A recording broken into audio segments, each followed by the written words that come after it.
الحمد لله الذي هدانا لخير الأديان وما كنا لنهتدي لولا أن هدانا الله وأكمل لنا ديننا وأتم علينا نعمته ورضي لنا الإسلام دينا فلا نعبد ولا نستعين إلا إياه أما بعد فأعوذ بالله من الشيطان الرجيم بسم الله الرحمن الرحيم أم حسبتم أن تدخلوا الجنة ولما يأتكم مثل الذين خلوا من قبلكم مستهم البأساء والضراء وزلزلوا حتى يقول الرسول والذين آمنوا معه متى نصر الله ألا إن نصر الله قريب صدق الله العظيم لذا ترازين باونو كميا جنو ميا قرآن يا آيات دو بجد الله شمت كم ميدومو أم حسبتم أتنو دلو تيني جادلا أن تدخلوا الجنة جنة ما للوين مهنة مشيبين دين ويما نيبروني أم حسبتم قال أتنو تيني جادلا أن تدخلوا الجنة جنة ما ويامسو ولما يأتكم مثل الذين خلوا من قبلكم أتنو أين شجرة خلوا يدي بقى غزري هويلو أتنو أين شجرة بوكم يديكو ما الله شمتك والذين خلوا من قبلكم مستهم البأساء والضراء بأساء سكتي كينتانة سانتمود والضراء تكليف دوكاري وزلزلوا بوايا أتشيني لوكا أمينا جيمة سوينو بكي وزلزلوا بواري ملابا دوكا كامي مصيبة دينا حتى يقول الرسول نوصل رسول قرآن بيويا والذين آمنوا معه أري رسولنا أدوشيني ري إيمانشن أري رسول يا أبارو ماش خازاني ري بوكو ميادي أري بوكو ريغا حتى يقول الرسول والذين آمنوا معه بيويا بلو بيويا متى نصر الله الله يأكوني ميا بروما لا روم له الله شمتك ميدومو ناتاو نا دين يا الله دي بجد دين يا جوبا موري بجد بوما ناتاو نصر الله قريب نايا أكوني ريغا ترالي غنيني تا فتح مكة يا أين أشيني نبتبي لا شيء آيات دوجت رسول الله صلى الله عليه وسلم مكة دا صحابة رضي الله تعالى عنهم أجمعين مكة ما نيره أمياسو كا مكة داري تروي أياري آلونا مكة ما تروي سيواي لونغاني آلونا مكة ما تروي تادمي سويميو تاجاني آلونا مكة ما تابي میں لے بے دی دعوت یہ اللہ کو پہنے سال آئی لے اللہ بگو اللہ نے لورے کو تعلق میں اللہ دا اللہ نے لورے کو بے اچھے ستوے بے لائی لے اری اچھے گانے صحابی مکہ دا جھٹے تو کو مکہ دا رے گا جیما منینے لو ماؤنٹ ہو جا تو میوں ما منینے دی اینے گانے ماؤنٹ ہو جا رہےဆိုင်နေလုပ်ငန်းတွေကနေမောင်းထုတ်ကြမက္ကာကောင်းဆောင်တွေအားလုံးပူးပေါင်းပြီးကြံစီကြတယ်ဒီနေ့အစ္စလာမ်ကကျူပင်ခုတ်ကျူမုတ်ငေါ့မကြံဖြစ်သွားဖို့တော်တော်လေးကိုဒုက္ခပေးအားလုံးမက္ကာကနေ မဒီနာကိုသွားလိုက်ရအဲ့တော့ဒုက္ခတွေဘလောက်ခံခဲ့ရလဲဆိုရင်ကျွန်တော်တို့အမြဲကြားနေတယ်ဟာဇတ်ဘီလာလ်ဟဘရှိရဒီအလ္လာဟူတာလာနော်ဒါပေမဲ့လည်းသူ့ရဲ့ယကင်သူ့ရဲ့အီမန်ကိုမလုပ်ဘူးဘလောက်ထိဒုက္ခတွေခံခဲ့ဟာဇတ်ဟန်ဇလာရဒီအလ္လာဟူတာလာနေကလောက်တဲ့မင်္ဂလာဥညကျွန်တော်မင်္ဂလာဥညမှာတကားခောက်ပြီးတရွှေလုံးရင်ဗာပြောမယ်ဒီပိုင်ဂျီဟာဒ်ရဲ့နော်လိုအပ်နေတဲ့မွတ်စလင်တွေကိုကျူပင်ခုတ်ကျူမုံငုံမချင်အဲ့တော့ပလန်နေချနေပြီအစီအစဉ်တွေဖြစ်နေပြီလိုအပ်နေတဲ့အချိန်မှာအဓိကဒီအလောက်ကအဲ့ဒီလိုအပ်နေတဲ့အချိန်ဆိုတာရှိတယ်ဒါကြောင့်ဟာဇတ်ကြီးတဲ့အမိတ်ရှိတယ်ဒီအလောက်ကိုဘယ်လိုပေးရမလဲဆိုတော့တဲ့ကျွန်တော်တို့တောင်းတာတော့3ရက်တို့1ကျလာတို့နောက်3ကျလာတို့9ကျလာတို့တစ်နှစ်တို့ပေါ့ဇင်ဒဂီပေးပါဇင်ဒဂီကျလာဇင်ဒဂီကျလာဘယ်လိုဖြစ်နိုင်လဲကျန်တဲ့ဖရာအစ်တွေအများကြီးရှိတယ်ဇင်ဒဂီကျလာဘယ်လိုဖြစ်နိုင်လဲဇင်ဒဂီကျလာဆိုတာကဘာလဲဆိုတော့တကားသာပေါ်လာရင်ကျန်တဲ့ဒုနီယာဝီအလုပ်တွေကိုပြစ်ချပြီးအလုပ်တွေဝင်တိုးတာအဲ့ဒါဇင်ဒဂီကျလာဆွာပါတွေကအဲ့လိုဇင်ဒဂီကျလာအဲ့တော့ဘယ်လိုအခြေအနေဟာလတ်တွေပဲရှိရှိဒုနီယာဒါရုလ်အစဘာဘ်လေအလုပ်လုပ်ရအလုပ်မလုပ်ဘဲနဲ့နော်ပလီထဲမှာထိုင်နေဖို့ပဲဘယ်ချမ်းကမှမမိတ်ထားဘူးဒါရုလ်အစဘာဘ်လို့အဲ့ဒီအလုပ်ဒီအဲ့ဒီဒုနီယာဝီအလုပ်ဒီအခရဝီဖြစ်ရမယ်အာခရတ်တော့ဖြစ်သွားရဟာဇတ်ဟန်ဇလာရဒီအလ္လာဟူတာလာနုအစင်းနဲ့ဖြစ်သွားတယ်အစင်းနဲ့ဖြစ်သွားတယ်မင်္ဂလာဥည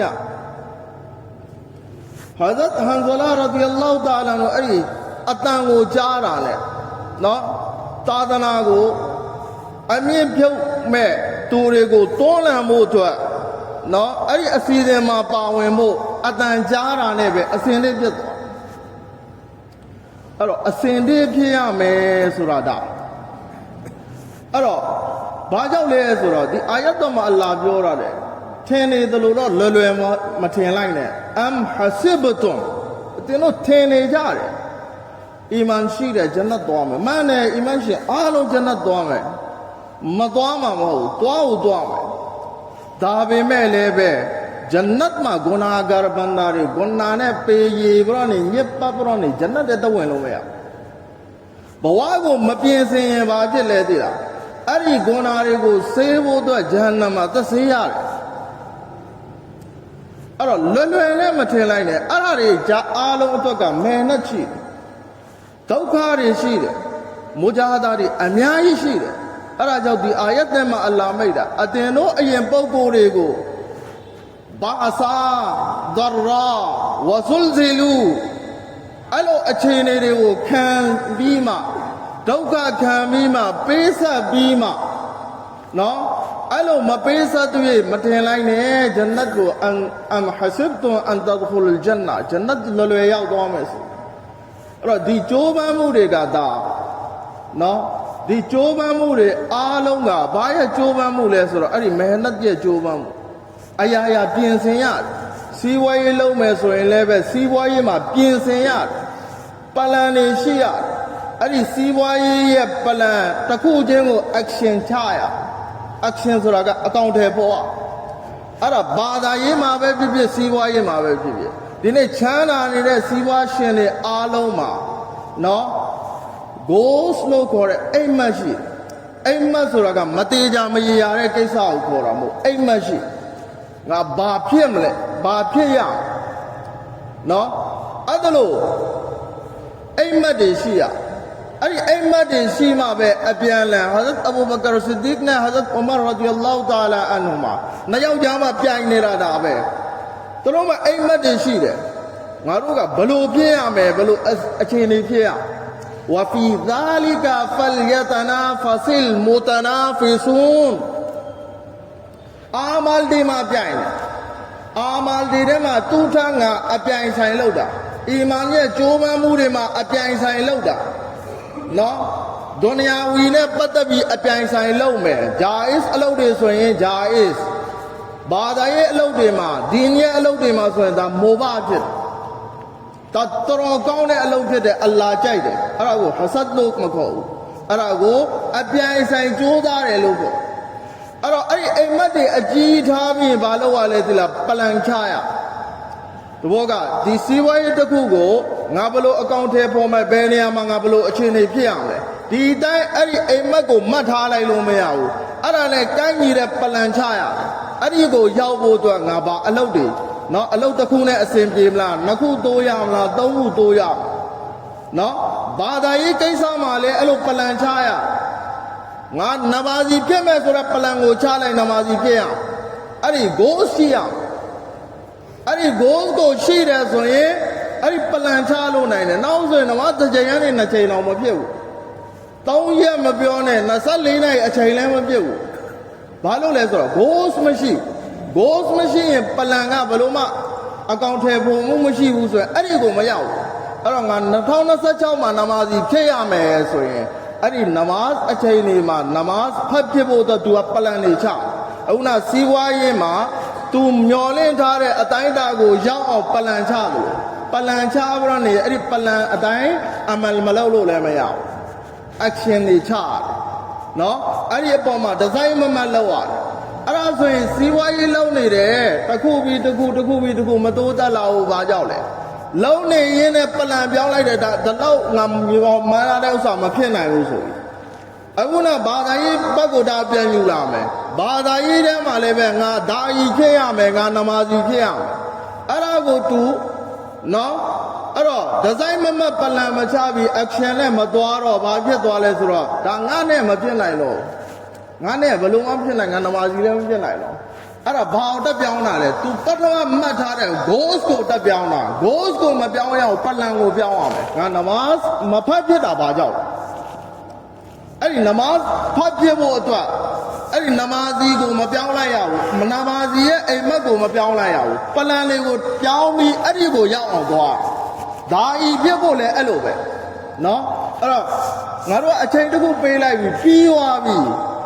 အဲ့ဒါတို့အဲ့ဒီတို့ဒါဤဆိုတဲ့အဲ့ဒီအိမ်မက်ကိုကျွန်တော်တို့ပြောနေတယ်ကျွန်တော်တို့ရဲ့နတ်ရှာကပါလဲဆွာဘာရဒီအလ္လာဟူတာအာလာအန်ဟွမ်အဂျမာအင်ဆွာဘာတွေဂျိုးပန်းတကယ်ဒါအကြီးကဲတွေဒါပဲပြောတယ်ကျွန်တော်တို့ရဲ့ဇင်ဒဂီဟာနော်တမန်တော်ဆလိုင်ဆမ်ရဲ့ဆွန်နတ်တော်နဲ့ညီသွားမယ်ဆွာဘာတွေနဲ့ညီသွားအဲ့ဒီတော့အဲ့လိုညီအောင်လုပ်ဖို့အတွက်လဲအလ္လာပဲခိုင်းတာအလ္လာဟ်ရှိမတခင်ခိုင်းတာဆွာဘာနဲ့သူ့အောင်အလ္လာခိုင်းလာတယ်တမန်တော်ဆလိုင်ဆမ်ရဲ့ဇင်ဒဂီကိုအလ္လာအကြိုက်ဆုံးကြာမနေထိထားတာအလ္လာပြောတယ်ဒါကြိုက်သွားပြီဒီဇင်ဒဂီကိုကြိုက်သွားပြီနောက်ဇင်ဒဂီဒါနဲ့စန့်ကျင်တဲ့ပဲဇင်ဒဂီမှမကြိုက်တော့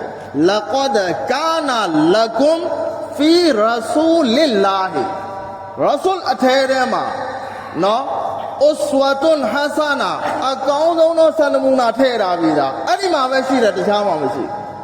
နော်အဲ့လိုပြောရဲဆိုရင်ဒါအစွန်းမရဘူးဘာလို့လဲကုရ်အာန်နဲ့စာပေဖြစ်တာကုရ်အာန်ကအလ္လာဟ်ကမိန့်တာအဲ့ဒီမှာပဲရှိတယ်ဆိုရင်ဒါပဲအောင်မြင်မှုရှိတယ်လို့ကျွန်တော်ဒီလမ်းပဲရှောက်ရမယ်လို့ပြောရင်ကျွန်တော်ပဲသတ်မှာမယ်ဆွာဘာတွေရဲ့အီမန်ကဲဖို့ကြိုးစားရမယ်ဒါလည်းပဲကုရ်အာန်ထဲမှာအလ္လာဟ်အဲ့ဒါပဲလို့ချင်တာပဲအလ္လာဟ်အဲ့ဒီတိုင်းပဲမိတ်တာနော်အာမင်နူအတင်တို့အီမန်ဒီလိုယူလာကာမာအာမနန်နာစ်ထိုလူတွေကဲ့သို့အဲ့ဒီလူတွေကဘယ်လိုတွေလဲတဖ်ဆီကျမ်းရဲ့မိုတဘကျမ်းကြိုက်တဲ့ကျမ်းအကြီးကနေအသေးကနေအကြီးထိသွားလိုက်အာမနန်နာဆိုရဲ့တဖ်ဆီကဆွာဘာတွေဆိုပြီးပဲတဖ်ဆီလုပ်တနည်းအားဖြင့်အာမနန်နာဆိုတာကဘာလဲဆွာဘာတွေဘယ်လိုအီမန်ယူခဲ့တယ်လဲဆွာဘာတွေရဲ့ကြိုးပမ်းမှုဘယ်လိုရှိခဲ့လဲအဲ့ဒီအတိုင်းသွားလို့ပြောတာကုရ်အာန်ကအဲ့တော့အဲ့ဒါနဲ့တူသွားရအောင်ဆွာဘာတွေနဲ့တူသွားမယ်ဘာကြောင့်တူသွားမှာလဲအလ္လာဟ်ရှိတဲ့ခင်အမိတ်ရှိတဲ့ကျမ်းမြတ်ကုရ်အာန်မှာပဲဒါဒီကိစ္စကိုလည်းပဲရာဒီယလ္လာဟူအန်ဟွမ်တို့တွေကငါအလ္လာဟ်ကိုသဘောတူတယ်ငါအလ္လာဟ်ကိုချစ်တယ်ငါအလ္လာဟ်တော့ပေးဆက်တယ်ဝါရာဒူအန်ဟူငါကလည်းပဲတို့တွေကိုသဘောတူတယ်တို့တွေကိုလက်ခံတယ်တို့တွေကိုချစ်တယ်ဒါကြောင့်ဒါကအပြင်ပကိစ္စမဟုတ်အပြင်ပတော့ကြိုးပမ်းမှုတစ်ခုမဟုတ်ဘူးဒါအလ္လာဟ်ခိုင်းထားတဲ့အလုပ်တစ်ခု ဒီမဲလက်တဲ့ကိုလွတ်လာရင်တစားစားနဲ့ဘာဖြစ်သွားမဲသိလားအဲ့တော့ကျွန်တော်ဒီမော်လမြိုင်ကျောင်းတွေမှာတရှကင်နဲ့နော်ကျွန်တော်3ရက်ပဲထွက်ဘူးတဲ့3ကျလာတို့ဘာတို့မထွက်ဘူးဒါပေမဲ့ဒါက figure ကူးတဲ့အလုပ်တမန်တော်မြတ်ဆလ္လာလာဟ်အလိုင်ဝါဆလမ်မရှိတဲ့နောက်ပိုင်းမှာနဗီမရှိတော့နော်ကိုရမတ်ဆိုင်ဆမ်ကခတ်မေနဘူဝတ်ဖြစ်တယ်နဘူဝတ်ရဲ့ခါတင်ဖြစ်တယ်နော်လာနဗီယဘာဒီငါနောက်မှာဘယ်နဗီမှမလာဘူးဒါပေမဲ့ကာရီနဘူဝတ်ကိုတမန်တော်ထားသွားတယ်အလုတ်ကိုထားသွားတယ်ဘာကြောင့်လဲဆိုတော့ထပ်မပွင့်တော့ဘူးဆိုရင်ဒီအလုတ်ပြတ်လို့မရဘာလို့လဲကြာမတ်ဖြစ်မဲ့အချိန်အထိကနော်လူသားတွေပေါက်ပွားလာမဲ့ကြိုးပမ်းမှုမဟနတ်မရှိဘူးဆိုရင်ဘာဖြစ်သွားလဲဆိုတော့နော်အဲ့တော့နဗီတန်ခါတော့3,400ကျော်ဆေလွတ်ရတယ်ဆိုတာကအဲ့ဒီကြိုးပမ်းမှုတွေခွင်းဆက်တွေပြတ်တယ်နော်ဘာလို့လဲဆိုတော့တချို့နဗီတွေကိုအလ္လာဟ်ကကောင်းတစုအတွက်ပဲဆေလွတ်တာနော်ဗနီအစ္စရာအီမှာဆိုနဗီတွေအများကြီးပွင့်ပေါ်ခဲ့တယ်နော်သူတို့တွေကဒါ international သာသနာတစ်ခုမဟုတ်ဘူးတနည်းအားဖြင့်ပြောမယ်ဆိုရင်နော်သူတို့မျိုးနွယ်စုအတွက်ကျွန်တော်တို့ကိုကြတော့ဒါ international နော်ကဘာလုံးဆိုင်ရာကြိုးပမ်းမှုဘယ်အထိလဲဟုတ်ပြမနေအထိပဲဒီကြိုးပမ်းမှုဘာလို့လဲကာရီနဘူဝတ်တာကျွန်တော်တို့မှာထားခဲ့တယ်အဲ့ဒီထားခဲ့တဲ့အခါမှာအလုံးလုံးတဲ့အခါမှာနော်အဲ့တော့ကျမ်းဂန်ကုရ်အာန်ကတမန်တော်ဆလ္လာလဟ်ကဘာမြေပြင်ကိုနော်အလ္လာဟ်ဆေလွတ်လိုက်တဲ့ရည်ရွယ်ချက်တွေထဲမှာနော်ခိုင်မပါတဲ့အလုပ်၃ခုရှိအဲ့ဒီ၃ခုကိုအားလုံးကဗတ်ပေါင်းစုံကနေလုပ်နေကြကမာအရဆလနာဖီကွမ်ရဆူလမ်မင်ကွမ်ယတ်လူအလိုင်ကွမ်အာယာတိနာويزكيكم ويعلمكم الكتاب والحكمة အဲ့တော့အလ္လာဟ်ရှ်မြတ်တခင်တမန်တော်မြတ်ဆလ္လာလဟ်ကိုဆေလွတ်တဲ့ရည်ရွယ်ချက်တွေထဲမှာနံပါတ်1ကဘာလဲဆိုတော့ကီတာဘ်ကိုနော်လူတွေကိုကုရ်အာန်ကိုလူတွေကိုတမန်တော်ကဖတ်ပြမယ်သင်ပေးမယ်နော်တာလီမ်ဒီပါဒီတာလီမ်ကိုလည်းပဲနော်အဲ့တော့ကိုရောရဲ့အွမ်မတ်တစုကကျွန်တော်တို့ရဲ့အာလင်ဥလာမာတွေကအလောက်ထဲမှာရှိတယ်ဒီအလောက်ထဲမှာရှိတယ်တာလင်နော်နောက်တစ်ခုကဝါယူဇာကီကွန်တဇကီယာတွန်နတ်ဆယ်လို့ခေါ်တယ်နော်အတွင်းထဲမှာရှိတဲ့အရာတွေကိုနော်အတွင်းထဲမှာရှိတဲ့ယောဂတွေအများကြီးရှိတယ်ဒီအတွင်းထဲမှာယောဂအများကြီးရှိတယ်အဲ့ဒါကြောင့်ဝါယူဇာကီကွန်အဲ့ဒီအတွင်းကိုဆေးဖို့အတွက်အဲ့ဒီအတွင်းကိုကူးဖို့အတွက်လဲနော်ကိုရောရောက်လာကိုရမတ်ဆလိဆန်ကဒုနီယာကိုအလ္လာဟ်ဆေလွတ်တဲ့ရွယ်ချက်တွေထဲမှာပါတယ်ဒါကိုလည်းခါနကာတွေကလုံနေနော်အဲ့တော့နောက်တစ်ခုကဘာလဲဆိုတော့ဒါဝတ်တဘလီဝလ်တကွမ်မင်ကွမ်အွမ်မတုန်ယဒူနာအီလလ်ခိုင်ကောင်းတဲ့ဘက်ကိုဒါဝတ်ပေးဖို့အတွက်တကွမ်လို့မိတ်တဲ့ဖြစ်ရမယ်အွမ်မတ်ထဲဝယတာမရူနာဘီလ်မာရူဖ်ကောင်းတာတွေကိုညွှန်ကြားမယ်ဝယန်ဟောင်းနာအနီလ်မွန်ကာမကောင်းတာတွေကိုတားအဲ့တော့ဒီ၃ခုလုံးကြီးတမန်တော်မြတ်ဆလ္လာလဟ်အလိုင်ဝါဆလမ်နော်ကိုတော့လောက်ခဲ့တဲ့အလုပ်၃ခုအဲ့တော့အဲ့ဒီအလုပ်၃ခုထဲမှာလောက်ခွင့်ရတဲ့သူကဒါအကောင်းဆုံးသူပဲနော်အကောင်းဆုံးသူပဲဒါအကောင်းဆုံးက၃ခုလုံးကိုလုံနိုင်တယ်လုံခွင့်ရတယ်တစကီယာလဲနောက်ဆက်ကိုလည်းပြင့်တယ်အလုံးလုံနေရင်တကဘော်တွေလာတယ်မာနတွေလာတယ်နော်ဟဆတ်တွေလာတယ်လုံရင်နဲ့ပဲကိုကဘာထင်လဲဆိုငါတော်တော်လုံနေပြီထင်လားဒါပေမဲ့ဒီအတွင်းထဲမှာကိန်းအောင်နေတဲ့အရာတွေအများကြီးရှိတယ်နော်အဲ့တော့ဒီအတိုင်း၃တိုင်းတဘောကအစ္စလာမ်ရဲ့အီမန်ရဲ့ဒီဒါသာသနာရဲ့ရေတောင်းမြစ်ကြီး၃ခုအဲ့တော့တကိုင်းမှာဘယ်လိုကင်လာလဲကျွန်တော်တို့လွဲနေတဲ့အလွဲကိုကျွန်တော်ပြောပြမှာ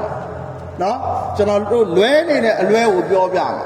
တကိုင်းကိုဘယ်လိုကင်လာလဲသူကထင်တယ်ငါပဲလုပ်နေတယ်ကျန်တဲ့လူတွေမလုပ်တော့နော်အဲ့တော့တာလင်လည်းမဘယ်လိုကင်လာလဲတို့လည်းမဆိုင်တော့ဘူးတော့ပေါ့လားတို့လုံနေပြီဒါပဲမဟုတ်ဘူးလားတမန်တော်ဒါလုံးဒါပဲတမန်တော်ပို့ချခိုင်းတာမဟုတ်ဘူးလားအပြီးတိုင်ပြီးဒီမှာပဲနေလိုက်တယ်နောက်တကိုင်းရှိတယ် နော်နောက်တစ်ကိုင်းကလည်းပဲအဲ့ဒီတိုင်းပဲနော်ငါတို့ကလည်းပဲငါတို့ပဲလုံနေတယ်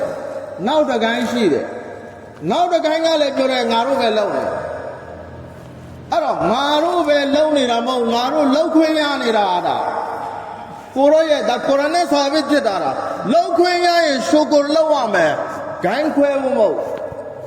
ummah ko ro dazu dizire thara kana nasu ummatan wahida dazu dizire be ari aguna kwe de so de ho akain kwe de di akain kwe de ara allah kwe ra da mo jono kwe lai da thabo paw la tamarwe sai san ne ma da alon the bi duniya ko ara lu tayouk ka di bat paung dong ma ni no mehnat de ma shi ya mai tazkiya e mehnat ma ko talim tane neတနေ့ကပါလေဒီနေ့အတိတရားတွေတာလင်တင်ယူစီးပူးမှုတွေလည်းရှိရမယ်နော်အဲ့တော့တိထားတဲ့အပေါ်မှာကိုယ်တိုင်ကောင်းမလို့နေကျန်တဲ့လူတွေကိုလည်းဒါဝတ်ပေးရအဲ့ဒါဆိုရင်ပြည့်စုံတဲ့လူအဲ့ဒါကတကယ်ပြည့်စုံတဲ့သူသုံးခုလုံးပေါ်မှာသွားနိုင်တယ်နော်ဒါအပြည့်စုံဆုံးသောသူပဲအဲ့ဒီအတွက်မေဟနတ်တင်မူဂျာဟဒါတွေရှိရနော်မေဟနတ်တင်မူဂျာဟဒါတွေရှိရတယ်Hazrat Maulana Yusuf Rahmatullah alayhi tabligh thaye tabligh da Hazrat ke malfuzat ma pare alim dabare hafiz daba jaman ne tu pa ba se bo no pa ya me အဲ့တော့ကျွန်တော်တို့အကိုင်းဆွဲပြီးထိုင်နေလိုက်ပြနေဒို့အလုံးမဟုတ်ဘူးအဲ့ဒီကနေဇက်လန်းနေရစဒို့အလုံးမဟုတ်ဘူးဆိုပြီးနော်အဲ့တော့ပါရမယ်ဆိုတာဘာလို့လဲသိလားအဲ့ဒီ3ရက်ဂျမတ်ထွက်တော့ကျွန်တော်တို့မမူတယောက်ပါတယ်တော်တော်ရင်းနေတဲ့မမူအလီမမူလို့ခေါ်တယ်ကျွန်တော်တို့3ရက်ဂျမတ်သွားတယ်သွားတော့ကျွန်တော်တို့ကကျောင်းသားဘဝပဲရှိတယ်ကျွန်တော်တို့အမေဆပ်ရှိတယ်ရက်ကွက်မှာအဲ့တော့အမေဆပ်ရဲ့နဲ့အတူကျွန်တော်သွားကြရောသွားကြတော့မိုဇာကရာဖြစ်ရောမိုဇာကရာဖြစ်တော့နော်အမေဆပ်ရဲ့ညာဘက်မှာတူထိုင်တယ်ဟာလကာတို့ထိုင်ပြီးကျွန်တော်မိုဇာကရာလောက်တာပေါ့အဲ့မဆိုင်လေအချိန်နဲ့များတယ်ဆိုတော့တာလင်ပြီးအချိန်နဲ့များတယ်ဆိုတော့မဆိုင်ရဲ့မိုဇာကရာအရင်လုံးမယ်ဆိုတော့အရေးကြီးလိုအပ်တဲ့မဆိုင်လေပေါ့ဘဝမှာလက်တွေ့သုံးရမယ့်မဆိုင်လေဂိုဆူလ်မာဖရတ်ဘင်တစ်ချက်ရှိလဲဆိုပြီးမိုဇာကရာဖြစ်ရောဖြစ်တော့အလီမမူကနော်ဘေးရတယောက်လက်ကုပ်တယ်ဘယ်နှချက်ရှိတယ်သူသိချင်တာပေါ့ဟိုကလက်3ချောင်းထောင်ပြလို့ကြည်လိုက်သူပြောတယ်ဖရတ်3ချက်ရှိတယ်အမေဆက်ကရှင်းပြတယ်ဖရတ်3ချက်နော်ဟုတ်ပြီဖရတ်ဆိုတာကအရေးကြီးလို့အပ်တယ်မပါမဖြစ်လို့မရဘူးအလီမမူပြောတယ်နံပါတ်1အနေနဲ့ကျွန်တော်တို့ကအခုရေချိုးတော့မယ်ဆိုရင်သွားတိုက်စေသွားတိုက်တန်ကိုယူရမယ်နံပါတ်2အနေနဲ့အချက်ကိုလုံအောင်ဖုံးဖို့အတွက်ကလည်းဖရတ်ဖြစ်တဲ့အတွက်ကြောင့်လုံကြီးပစိုးကိုယူရမယ်နံပါတ်3နေကြစက်တွေပြောင်းဖို့အတွက်ကဘာလို့လဲဆက်ပြကိုယူအောင်ကျွန်တော်တို့တွေကအဲ့ဒီအချိန်ကြီးတယ်ကျွန်တော်တို့တွေကကြီးတယ်တနေ့ကျွန်တော်သဘောပေါက်လာတာဘာလဲဆိုတော့ဒီလောက်ငါတို့နဲ့ရင်းနှီးပြီးငါတို့ဒီလောက်ချစ်တာငါလည်းသူ့ဒီလောက်ချစ်တာသူဘာလေးချစ်တဲ့ကနေငါတို့နဲ့အခုတပည့်ထွက်တဲ့အချိန်သူ့ခေါင်းနေသားတွေပါဖြူနေပြီနော်ငါတို့သူ့မပြုတ်ပြင်ပေးခဲ့အဲ့လိုဖြစ်မဲ့ဆိုတာလေဟာလက်ကိုလည်းမသိဘူးအဲ့ဒီမှာ3ရက်ဂျမတ်မှာကျွန်တော်တို့သင်ယူကြတာအပြန်လည်မူဇာကရာနဲ့နော်အဲ့တော့အာလင်တဘာပါရမယ်လို့ဟာဇတ်မောင်နာယူဆုဖ်ဆပ်ကမိတ်တာဒါပဲဒါလေးတွေကိုပြင်ရမယ်အဲ့တော့အာလင်နဲ့ဥမတ်ကခွဲလို့မရဘာတော့မှခွဲလို့မရတာလင်နဲ့တဘလီကာတဲ့နော်အခုရောက်နေတဲ့တဘလီကာမိတ်ဆွေအာလင်သူမဇာကရာလောက်ပေးတယ်ဒါကတော့လာဇင်မလ်ဇူမဲတဲ့မောင်နာတဲ့လာဇင်မလ်ဇူဆိုတာကသူ့မှာသူရှိဖို့လည်းရည်ကြည့်တယ်သူ့မှာလည်းသူရှိရလာဇင်မလ်ဇူတစ်ခုလောက်လိုက်ချင်းကြောင့်နောက်တစ်ခုရဲ့ဗဒန်မဖြစ်သွားဘူးတဲ့ကျွန်တော်တို့ကတာလင်ထဲမှာရှိနေတယ်ဆိုပြီးတော့နေတို့လုံးကြမလို့သူ့ရဲ့အစားပြီးသွားပြီအဲ့လိုလည်းမထင်လိုက်နဲ့တဲ့အွမ်မတ်ရဲ့အခြေအနေကအဲ့လိုဖြစ်နေနော်ကျွန်တော်ဆူရာမူဇာကရာလောက်တော့လဲပြန်တွေးပြန်ဘာလို့လဲသိလားဒီပိုက်တွေအတွက်ကဒီလမ်းကြောင်းပဲရှိတာဒီလမ်းကြောင်းပဲရှောက်ရမယ်နောက်ကျွန်တော်တို့ဒီအရွယ်တွေဒါဖေလာပဲအကြောင်းတွေကပေးမယ်ဘယ်တော့မှသွားပြီးသက်သက်မယ်ဒီမှာတင်ရ အဲ့တော့ကြောင့်ဟာဇတ်ကြီးရမိတ်တာကနော်ဟာဗစ်တဘာလည်းပါရမယ်ကုရ်အာန်မူဇာကာရာတွေမှာပြင်ပေးရအောင်အဲ့တော့မိတ်ဆွေတယောက်ကျွလျာပဲကျွန်တော်မိတ်ဆွေတယောက်အဲ့ဒါ तू ကဂျမတ်နဲ့လာတဲ့ကျွန်တော်တို့ကနုစရတ်ပေးတယ်အဲ့ဒီမှာအီလလ်ဒီနာအာမနူတစ်ကြိမ်တင်းတယ်နှစ်ကြိမ်တင်းတယ်သုံးကြိမ်တင်းတယ် तू ဘာဖတ်လဲသိလားယလလ်ဒီနာယာမနူယလလ်ဒီနာယာမနူအခြေအနေတွေပြောပြတော့အမတ်ရဲ့အခြေအနေအဲ့ဒီမကောင်းတာတွေပြောနေတာမဟုတ်ဘူးနော်ဒါကျွန်တော်တို့အမတ်ရဲ့အခြေအနေအဲ့လိုဖြစ်နေတာအဲ့ဒီတော့ကြောင့်ကျွန်တော်တွဲပြီးသွားရကျောင်းထဲမှာရှိနေတဲ့အာလင်အူလာမာတွေသူတို့အလုံးလုံးနေကြတယ်သူတို့တဘလစ်လုံးနေကြတယ်မန်းနဲ့ရက်ကွက်ထဲမှာအဲ့ဒီအာလင်အူလာမာအားလုံးရဲ့ယာဂိုင်နှုံးရဲ့နော်80ကရှိနေတယ်တချို့ကစီဝါရေးထဲမှာရှိနေတယ်တချို့ကဒီတိုင်းပဲရှိနေတယ်နော်ဒီဖိုက်တွေကိုကျွန်တော်တို့စီးရုံရစီးရုံမလို့နေကျွန်တော်တို့ဒီထဲမှာထည့်ရဒီတဘလစ်ဆိုတာဘာလဲသိလားဒါအပူဓာတ်တစ်မျိုးပဲမော်နာအီလီယာဆပ်ရာဟ်မတ်တူလာအလိုင်နေညာအပူဓာတ်ဒီဖီကရနဲ့ဒါကဖီကရနဘူဝတ်ဘဒူထဲမှာပဲဖီကရရှိလဲအဲ့ဒီဖီကရဝင်သွားပြီဆိုရင်လေညာအိမ်လို့မရဘူးကျွန်တော်တို့အဖိုးပြောပြတယ်ဖီကရဆိုတာဘာလဲသိလားတဲ့မော်နာတူရဲ့ဆက်ကြွဲကြံကုန်ကျွန်တော်သာပြောပြတယ်ဖီကရဘာလဲသိလားစာတင်နေရင်တဲ့သူ့မှာဖီကရတစ်ခုအဲ့ဒီတော့ကြီးကြီးမားမားဖြစ်တယ်သူကျွန်တော်တို့ပြောတဲ့ဖီကရကတော့ကပေါ့သူပြောတယ်ဖီကရကဘလို့တတ်တော်လဲသိလားတဲ့မိုးပေါ်ကကြားတဲ့အရာလည်းမဟုတ်ဘူးမြေကနေပေါက်လာတဲ့အရာလည်းမဟုတ်ဘူးတယောက်တယောက်ကဖန်တီးလိုက်တဲ့အရာတစ်ခုလည်းမဟုတ်ဘူးဒါပေမဲ့ဒီကောင်ဘာစားလဲသိလားတဲ့နှလုံးထဲကသွေးကိုစားတယ်ဘယ်ကိစ္စနဲ့ပဲဖြစ်လူတယောက်ကဖီကရဝင်သွားပြီဆိုရင်အဲ့ဒီသူကမော်သားမဖြစ်တော့ဘရောမဆိုတငွေငွေနဲ့ဒီဖီကရထဲမှာအဲ့တော့ဘာဖီကရပြရမယ်ဖီကရနဘူဝတ်ပြရအောင်အဲ့တော့ဖီကရနဘူဝတ်ချီတော့ဟာဇတ်ဒီမောလာအီလီယာဆပ်ရာဟ်မတ်တူလာအလိုင်ကဇနီးတွေကိုပြောပြတယ်ညလည်းတညလုံးအိတ်လို့မရအောင်နေပတ်လည်းအိတ်လို့မရအောင်ရှင်လမ်းပဲချောင်းနေတယ်နော်ဘာဖီကရတွေပြည့်နေကျမပြောပြတဲ့ဇနီးတွေကမေးဒီဖီကရကဘယ်လိုဖီကရလဲသိလားတဲ့အခုငါတယောက်ပဲအိတ်လို့မရဘူးနော်စားလို့မရဘူးငါလမ်းချောင်းနေတယ်နေမြင်တယ်ဟုတ်လားဒါကိုနေကိုငါပြောပြလိုက်နေလဲအဲ့လိုပြောအောင်မယ်ဒါဒီဖီကရနဘူဝတ်ဆိုတာကဒီဖီကရအဲ့ဒီအပူမီးတွေကျွန်တော်တို့လိုက်ကူးပေးလိုက်ရမယ်တယောက်နဲ့တယောက်ဒီအပူမီးတွေကူးသွားရင်သူ့ရဲ့ဇင်မှာတာဝန်လဲတည်သွားမယ်သူလည်းပဲလူကောင်းဖြစ်သွားမယ်ဒီနေ့တော့မကောင်းတဲ့လူတွေဒီထဲရောက်လာပြီးကောင်းလာတယ်အခလာကနဲ့ဖီကရနဘူဝတ်နဲ့ဒီအပူမီးတွေကူးပေးလိုက်တာနော်အဲ့ဒီလူကောင်းတွေအတွက်အလ္လာဟ်ရှင်ရဲ့တကယ်မိတ်တယ်သူတို့ရဲ့ဆာပရတ်တာငါအလ္လာဟ်ပဲတဲ့ဝဟူဝါယတဝလတ်ဆာလီဟင်အနိုင်ဆုံးတော့လူကောင်းတွေဖြစ်သွားကြအဲ့ဒီလူကောင်းတွေရဲ့ဆာပရတ်ကအလ္လာဟ်ဆိုရင်တော့ပါလို့အဲ့ဒီလူကောင်းတွေရဲ့ဆာပရတ်ကအလ္လာဟ်ဆိုရင်တော့ပါလို့ကင်းပြည်နယ်အခုကျိုးပန်းရင်နဲ့တရှ်ကီလ်သွားရင်နဲ့ပဲမိတ်ဆွေတယောက်မောင်လာနာတယောက်ပြောပြတယ်ဟိုအိမ်ကတဲ့အဲ့ဒါနော်ဒါကတော့ကျွန်တော်ကျောင်းနေသွားရင်လည်းလမ်းမှာပေါ့အဲ့ဒါမော်ရတတ်ဖြစ်သွားတာတဲ့ကျွန်တော်ပြောတယ်မော်ရတတ်ဘယ်လိုဖြစ်သွားတာလဲကော်ဘာနီအချိန်မှာတဲ့ကော်ဘာနီတိုကင်မရလို့မော်ရတတ်ဖြစ်သွားတယ်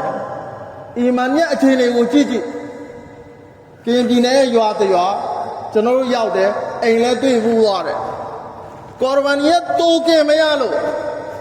လူပဲမားမယ်မေ့မယ်မွတ်ဝလီဆတ်တွေမားမယ်မေ့မှာပေါ့ကြံရင်လည်းကြံမှာပေါ့ဒါပေမဲ့ဒီလောက်စိတ်ဆိုးလိုက်ရလားအီမန်ကိုပါနော်တိုကင်နဲ့လဲလိုက်ဖို့အတွက်တော်တော်လေးကိုလိုအပ်တဲ့နော်ဒါကြိုးပမ်းမှုတော်တော်ကြီးကျယ်တဲ့အလုပ်တစ်ခုဖြစ်တယ်ဘယ်လောက်ကြီးကျယ်လဲပြောလို့မတော့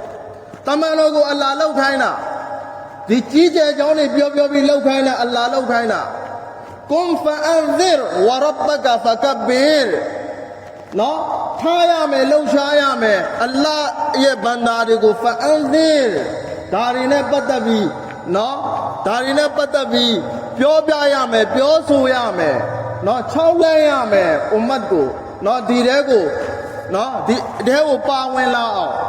ဝရဘကဖကဘေတဲ့ငါရဲ့ကြီးကျယ်ကြောင်းကိုပြောတဲ့ကျွန်တော်အလ္လာဟ်ရဲ့ကြီးကျယ်ကြောင်းတွေပြောခွင့်ရနေတာအလ္လာဟ်ပြောခိုင်းနေတာဘယ်သူကနေပြောခိုင်းတာတမန်တော်ကိုအလ္လာဟ်ပြောခိုင်းနေတာဒါတော်ကြီးတဲ့အလုပ်ပေါ့တဲတဲအလုပ်တစ်ခုမဟုတ်ချီလီနိုင်ငံရဲ့ဝါကီယာတစ်ခုပြောပြမယ်အလုပ်ရဲ့မဟနတ်နဲ့ဝင်းရင်ဘယ်အဆင့်ကနေဘယ်အဆင့်ကိုရောက်လဲဆိုတာချီလီနိုင်ငံမှာနော်ဂျမတ်ရဲ့ကျိုးပန်းမှုတစ်ခုနဲ့အာလင်လဲပါဂျမတ်တဲ့မှာအာလင်တွေလည်းပါတယ်နောက်ကျန်တဲ့မိတ်ဆွေတွေလည်းပါသွားတော့ဆိုင်တစ်ဆိုင်ကိုရောက်တယ်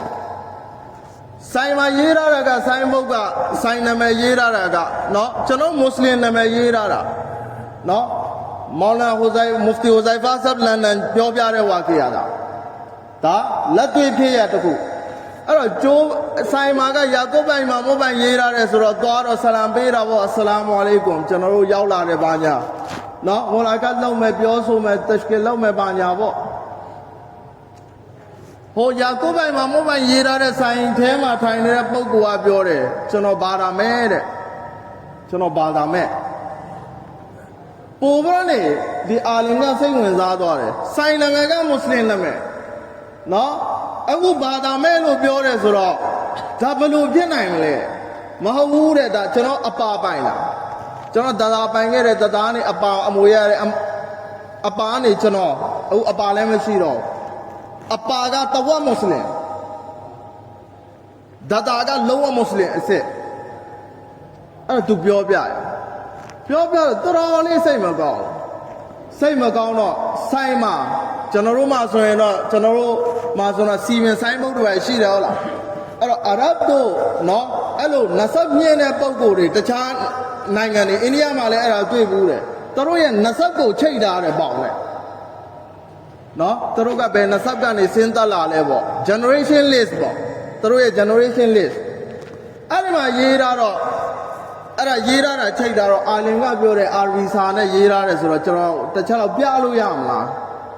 ရတယ်တဲ့ခင်ဗျစိတ်ပါရင်စိတ်ဝင်စားရင်ကြည့်ပေါ့ဘာရေးထားလဲဆိုတော့ကျွန်တော်တော့မသိဘူးအဲ့တော့အာလင်ကကြည်ရင်နဲ့သူ့ရဲ့လုံးဝအဘိုးရောက်သွားတယ်ကြည်ရင်နဲ့ဒီပုဂ္ဂိုလ်ကဘယ်နဆလ်ကနေဆင်းလာတာလဲဘရုကနေဆင်းလာလဲသိလားဟဇရတ်တမီမဒါရီရဒီအလ္လာဟူတာလာအန်ဟူရဲ့နဆလ်ကလူဟိဂျရီကိုခုနဲ့မှာပထမဦးဆုံးပလီကိုမီးထွန်းခဲ့တဲ့ပုဂ္ဂိုလ်ကဟဇရတ်တမီမဒါရီရဒီအလ္လာဟူတာလာနူမစဂျစ်နဘူယီကိုပထမဦးဆုံးမီးထွန်းတဲ့ပုဂ္ဂိုလ်အာလင်လည်းငိုတယ်ဂျမတ်တပိုင်တွေလည်းငိုတယ်နော်ဘယ်လိုအတွက်ကြောင့်ဒီစကားကိုပြောထွက်တာလဲကျွန်တော်မွတ်စလင်မဟုတ်တော့ဘူးဘာသာမဲ့ဆိုပြီးဒီပုဂ္ဂိုလ်ရဲ့ကြိုးပမ်းမှုနဲ့ကျွန်တော်တို့တွေအီမန်နဲ့အစ္စလာမ်ကိုရခဲ့တာအဲ့ဒီအီမန်နဲ့အစ္စလာမ်ကိုတည်ပြီးတော့နေကျွန်တော်တို့နိုင်ငံကနေနော်ဒီချီလီနိုင်ငံကိုကျွန်တော်တို့တဘလစ်နဲ့ရောက်လာတာနော်အဲ့တော့တော်တော်လေးကိုငုံတယ်ဘလို့မှခြေလန်းကမထွက်တော့ဘူးဘာလို့လဲစွာဘာကြီးရဲ့နဆလ်ကနေပေါက်သွားခဲ့တဲ့ပုဂ္ဂိုလ်တယောက်နောက်ဆုံးဟိုဖြောင်းပြဒီဖြောင်းပြဟိုပြောဆိုဒီပြောဆိုနဲ့သူလည်းပဲမြေကြီးတွေကြလာ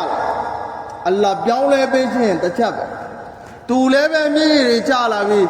ကျွန်တော်အဲ့ဒီဆိုင်မိုးရှင်းနေတာသိတယ်တဲ့ဒါမဲ့ဘာရေးထားလဲကျွန်တော်လည်းမသိတာ